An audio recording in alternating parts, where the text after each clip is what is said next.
बिस्मिल्लाहिर्रहमानिर्रहीम, अस्सलाम वालेकुम। आज वीडियो का आगाज़ इस जुमले से करते हैं। कमाल जुमला है, इसको बहुत ज़्यादा सराहा जा रहा है।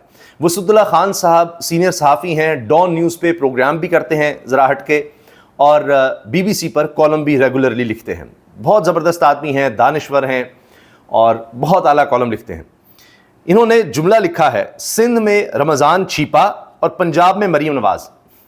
सिंध में रमज़ान छिपा ऑर्गेनाइजेशन है और उसके यानी चलाने वाले रमज़ान छिपा साहब हैं। छिपा ऑर्गेनाइजेशन है, तो उसमें आप देखिए उन्होंने इश्तिहारबाजी शुरू की हुई है। अजीब-ओ-गरीब इश्तिहार रमज़ान छिपा साहब बना रहे हैं और उनके एम्बुलेंसेस भी हैं, दीगर भी हैं। आपको नज़र भी आता होगा, कई दफ़ा उनकी एम्बुलेंसेस को आप देखते होंगे, टेलीविजन में नज़र आती होंगी। कराची में उनका एक नेटवर्क है, तो अब वो अजीब-ओ-गरीब इश्तिहार बना रहे हैं। तो उन्होंने कहा कि सिंध में रमज़ान छिपा साहब जो काम कर रहे हैं, जिस तरह के अजीब-ओ-गरीब इश्तिहार बना रहे हैं, अजीब-ओ-गरीब इश्तिहारबाजी, तो पंजाब में मरीम नवाज़ हैं।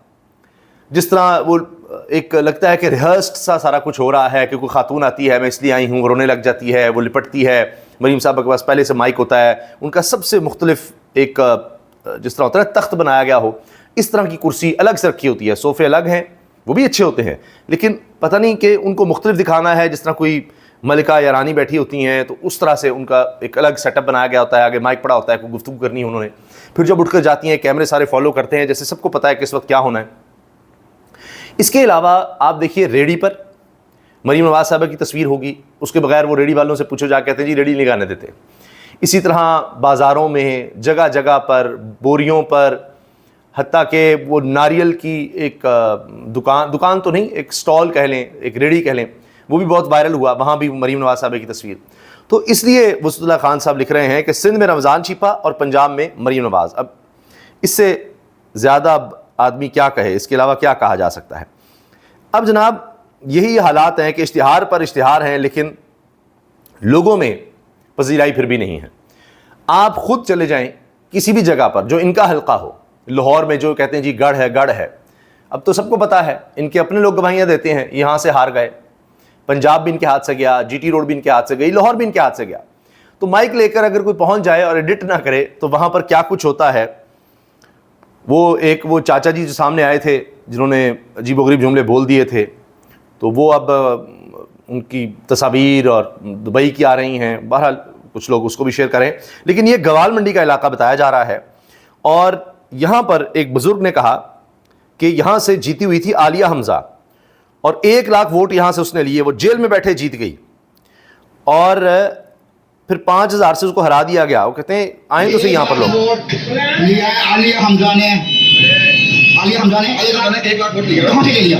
इस गवर्नमेंट ने दिया था, समझे ना? वो जेल में बैठी हुई थी, तो ऊपर डाल गया। ऐसे ही है।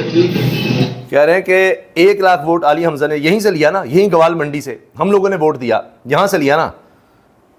और 5,000 की बदली लेके सुबह हमजा को जितवा दिया गया। हमजा आए तो सही रहते हैं, देखे तो सही, मैं पहला बंदा हूँ जिसका पानी में डूबता है। कह रहे हैं हमजा को 5,000 से जितवा दिया गया। कहते हैं कभी आए तो सही हमजा यहाँ पर, मेरा वो घर है जो सबसे पहले डूबता है यहाँ पानी में।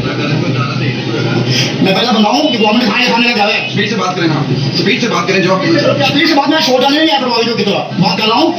आपने मुंह पर मैसेज सुनते सुन रहे, मुझे लगा पता कि इससे पहले आप PMLN थे, तो बंदा को बात करें। कह रहे कि शायद ऐसा लग रहा है जैसे आप PMLN में ना हो पहले, अब भी आपके ख्यालात बदल गए हैं। बैरिस्टर उमैर नियाज़ी तहरीक इंसाफ के रहनुमा हैं, बहुत धीमे लहजे में बात करते हैं और जिस तरह होता है कम गोसे हैं, उन्होंने तो भांडे ही फोड़ दिए सारे। हाइब्रिड निज़ाम की कीमत चुकाने का वक्त आ गया है, और ये वो इस अपना क्लिप शेयर भी कर रहे हैं हम न्यूज़ पर जो गुफ्तगू की है। हाइब्रिड निज़ाम की कीमत चुकाने का वक्त आ गया है, मौजूदा हुकूमत इस निज़ाम पर बोझ बन चुकी है। ये इत्तेफाक नहीं कि ख्वाजा आसिफ स्कैंडल और चीनी स्कैंडल मंजर आम पर आया है। वज़ीर आज़म शहबाज शरीफ को हटाने और मोहसिन नकवी को बतौर PM लाने की तैयारियां जारी हैं। बैरिस्टर उमैर नियाज़ी, ये उमैर नियाज़ी साहब बात कर रहे हैं जब अपोजिशन में भी इस तरह की बात सराहियत कर जाए, और दूसरी तरफ हम देख रहे हैं कि राना एहसान अफजल, वो कोऑर्डिनेटर हैं प्राइम मिनिस्टर के, वो सिर्फ मुस्कुरा रहे हैं कि क्या कहा जाए।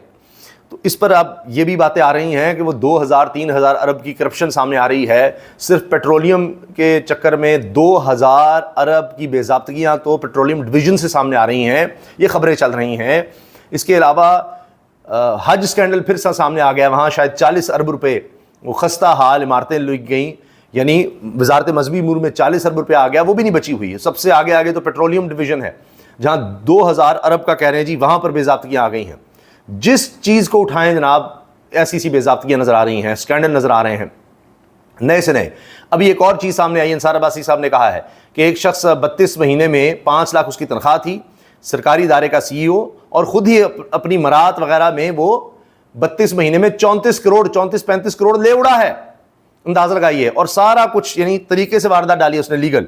पहले आते उसने 8 करोड़ के बोनस ले लिए, फिर जाते हुए 5 करोड़ खुद को लेकर निकल गया। ये सब कुछ हो रहा है, ऐसी सी लूटमार हो रही है। तो मौजूदा निज़ाम समझ रहा है कि अब ये सब बोझ बन चुके हैं। हमसे ज्यादा वार्निंग का शिकार होने लगे हैं। देखें, प्रकाश वाली सीट पे ऐसे नहीं हाथ डाला गया। इनके ही एक सेनेटर साहब की तैयारी की जा रही है, तो इनके वज़ीर आज़म को हटा के उसे बिठाया जाएगा। तो ये उसकी ज्यादा तैयारी करें, ये हमारी तैयारी की फिक्र ना करें। मुझसे नकली की बात कर रहे हैं आप? तो और इनके साथ क्या होना है? देखिए, जब 17 सीटों के साथ आएंगे तो आप तो बैगेज हैं, बैगेज को किसी वक्त भी हटा देंगे। अब जब 17 सीटों के साथ आएंगे तो क्या हैसियत होगी, क्या औकात होगी, यही बात की जा रही है। और दूसरा पहलू भी ये बोला जा रहा है कि जिस वक्त कहा गया ना ख्वाजा सिर्फ इस्तीफा दो, उनकी हैसियत ही नहीं है कि इस्तीफा ना दें। जिस वक्त कहा जाए इस हुकूमत को घर जाओ, ये खुद जाएंगे, इनकी हैसियत ही नहीं है। बड़े अफसोस और दुख की बात है, पीपल्स पार्टी और नून लीग जैसी पार्टियों का ये हाल हो गया है कि इस तरह की बातें अब तज्जियाकार कर रहे हैं कि भाई मोहसिन नकवी को लाने की क्या जरूरत है, कौन सा ऐसा काम है जो ये नहीं करने को तैयार होंगे मोहसिन नकवी साहब से बढ़कर आगे। और अब भी क्या मोहसिन नकवी प्राइम मिनिस्टर से ज़्यादा ताकतवर नहीं है? राना सनाउल्लाह कहते हैं शुक्र करें वो प्राइम मिनिस्टर नहीं बनना चाहते थे, वरना वो भी बन जाते। तो क्या हैसियत है इनकी, पीपल्स पार्टी नून लीग, इनकी जमातों की? ये इन्होंने जमहूरियत का जो झंडा उठाया था बेड़ा गर्क कर दिया, अपनी भी हैसियत ख़त्म कर दी, सियासतदानों की भी ख़त्म कर दी, पार्लियामेंट की भी कोई हैसियत नहीं रही। ये मजाक बन के रह गया है सब कुछ। तो दुख और अफसोस की बात है कि बड़ी जमातों का जब ये हाल होगा तो फिर पाकिस्तान में ज़ाहिर है कि मुस्तकबिल क्या नज़र आएगा आपको। यहाँ अब कोई नौजवान क्या सियासत में आएगा? वो कहेगा फॉर्म 47 से ही सीढ़ी चढ़ना है, इन्हीं ख़ानदानों की ग़ुलामी करनी है, और आगे उन्होंने ग़ुलामी करनी है फॉर्म 47 के ज़रिए आने की, तो क्या रह जाएगा बाकी। इसलिए अब जनाब ये हो रहा है कि पीपल्स पार्टी का कोई जलसा होता है, वहाँ पर नारे PTI के लग जाते हैं। ये कराची में पीपल्स पार्टी ने तकरीब एक रखी हुई थी, और वहाँ पर अब नौजवान जो हैं मन चले, उन्होंने क्या किया, तहरीक इंसाफ के नारे लगाने शुरू कर दिए।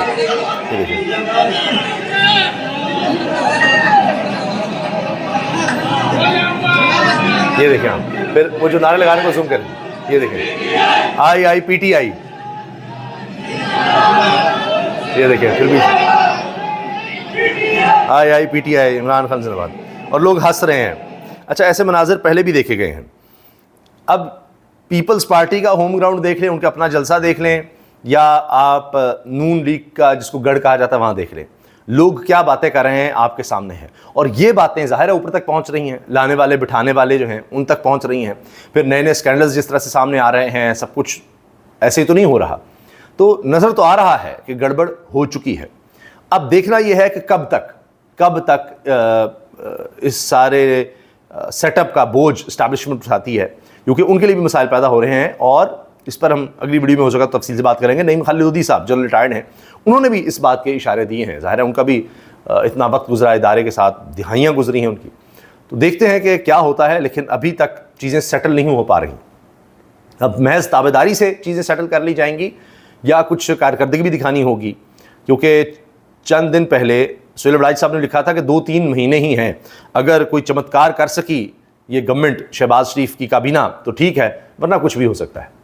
अल्लाह हाफ़िज़।